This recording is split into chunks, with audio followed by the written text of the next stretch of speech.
Sergio Aguero could do it, Harry Kane could do it. No, I don't want it to be beaten, but I enjoy it, but I'm sure it will one day.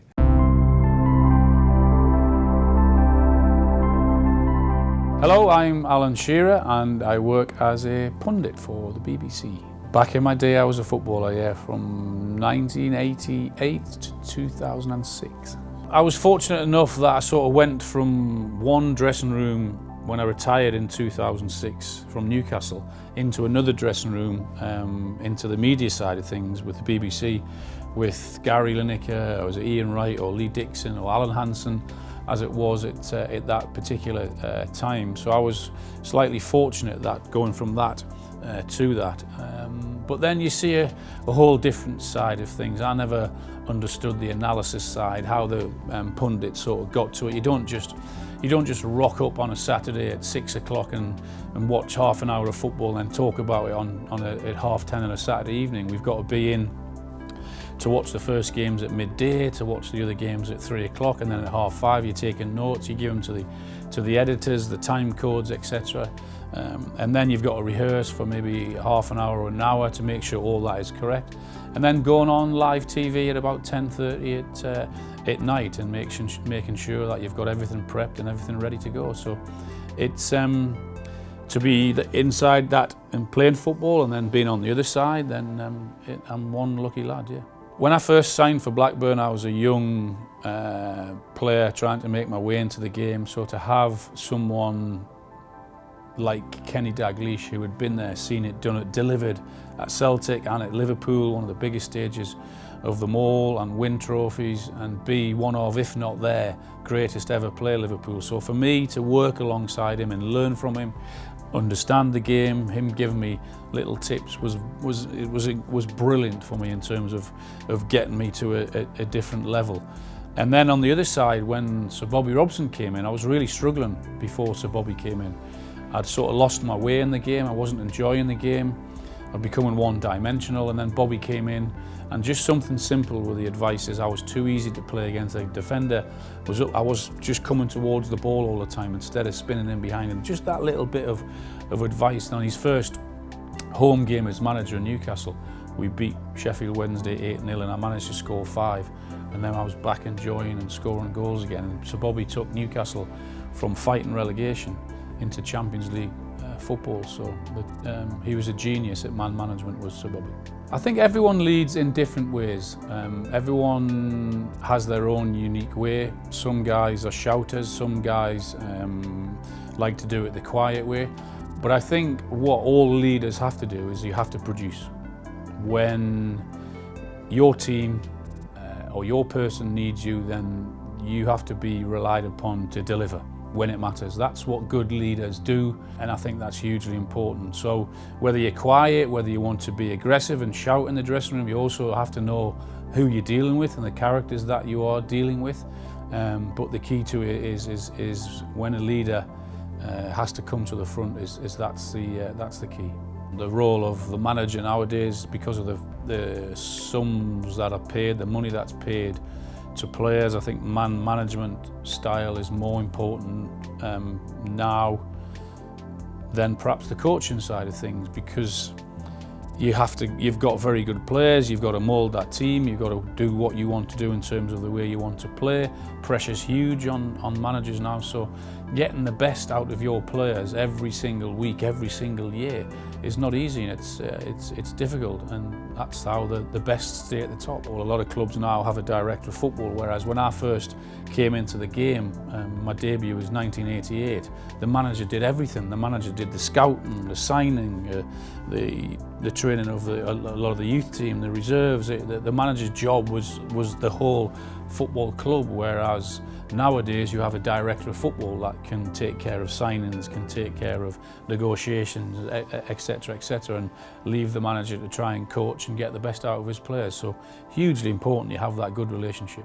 Yeah, the two managers are obvious now would be Jurgen Klopp and Pep Guardiola. The way these guys play, try to play on the front foot, try to get as many balls into the box. I mean, you look at some of the players at Manchester City, if you're playing with Kevin De Bruyne or Aguero or David Silva, and yet at Liverpool, when you've got those balls coming in from the fullbacks and Trent Alexander-Arnold on one side and Robertson on the other side. So for a centre forward to be able to play in that system and have that many chances, then without doubt it would be those two managers and those two teams, just because of the way they play. The best defender I played against was Tony Adams. I went into some great battles with Tony. He kicked me, I kicked him. He was a leader, he was a captain, he was a winner, and he was playing in a very, very experienced team and back four, and he delivered.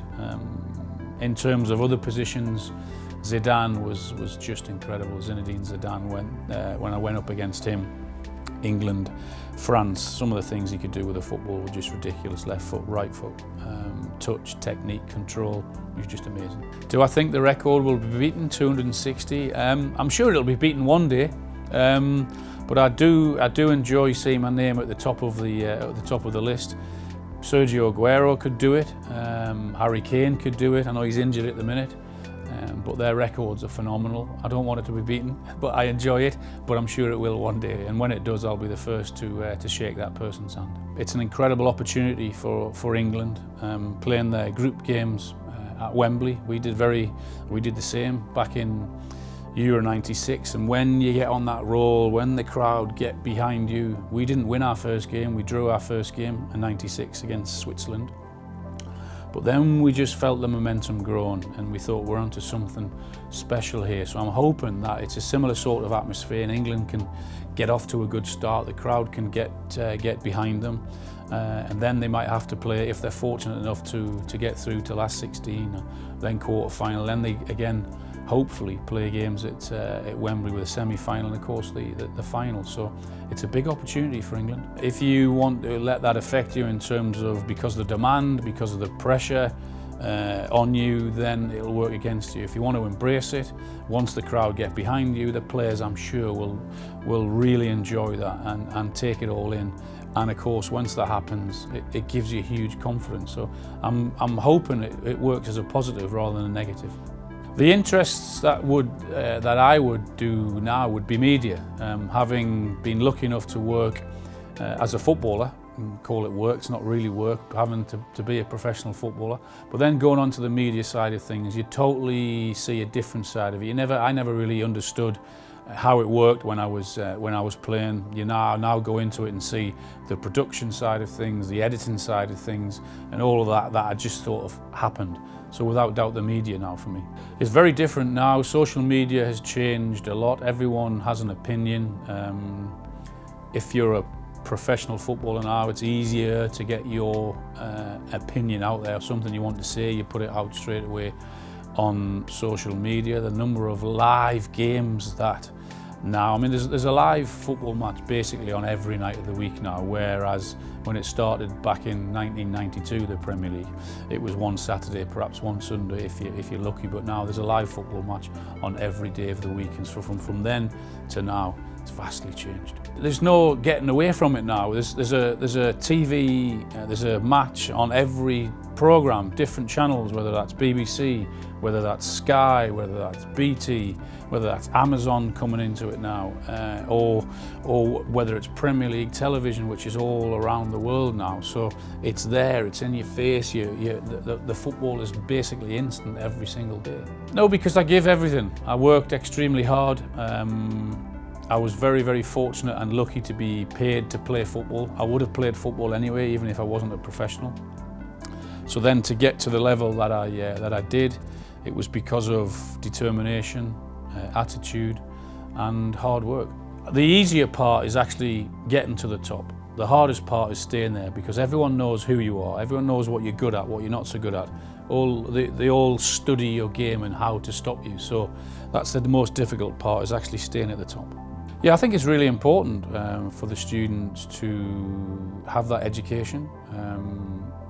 I also think it's something they have to enjoy doing, and judging by some of the questions I've had this morning and speaking to some of the students, they really do enjoy it and realise that it's a very, very good opportunity for them that they're about to be given. But I also think it's hugely important, and I said this to a lot of them, is that when you have got an opportunity, you've got to grasp it, you've got to take it with both hands, because you might not get any many I should say, in your life. So when you do, give it your best shot.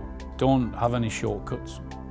Always give your best, because you never want to look back in 10 years and say, well, I wish I'd have done that differently, or I could have worked harder there. Everyone is given an opportunity for a reason, so go out and grasp it and take it with both hands.